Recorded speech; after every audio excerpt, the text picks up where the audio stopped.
Today is papaitan. Ito yung laman ng karning baka. Ayan. Tapos abdo ng baka.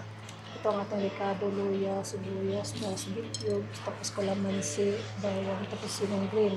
Marami. Tapos suka, lagyan natin siya. Tapos tapis. Kalibro, pinapakuluan ko siya kasi paghiwain siya, hindi siya mahirap.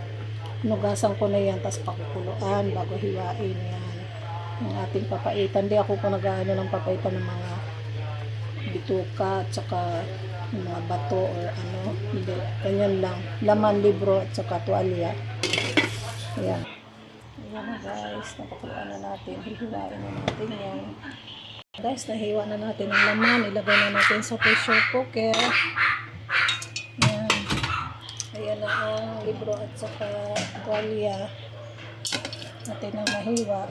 I-pressure cooker na natin siya. Ricado, nahiwa na bawang, luya, sibuyas, kalamansi. Kunti lang yan. Ang sili na hiwa. Kasi nalalagyan natin ang sili. Ayan, sumulak na yung ating pressure cooker. Ayan, 20 minutes. Malambot na yan. Ayan, igisa na natin.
American powder.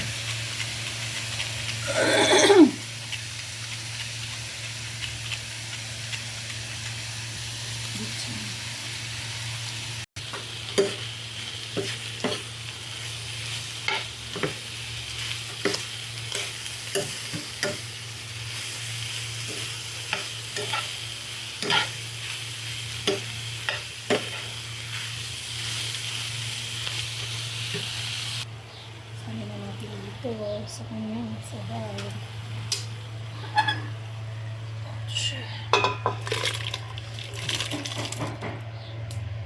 Ito ng kalamansi.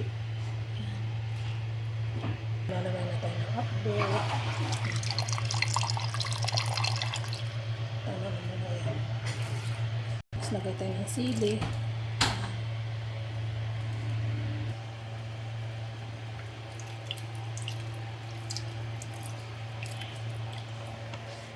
Siling hiniwa.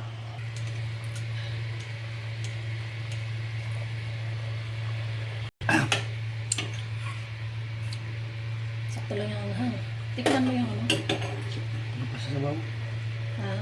Ating papaitan. Luto na. Luto na.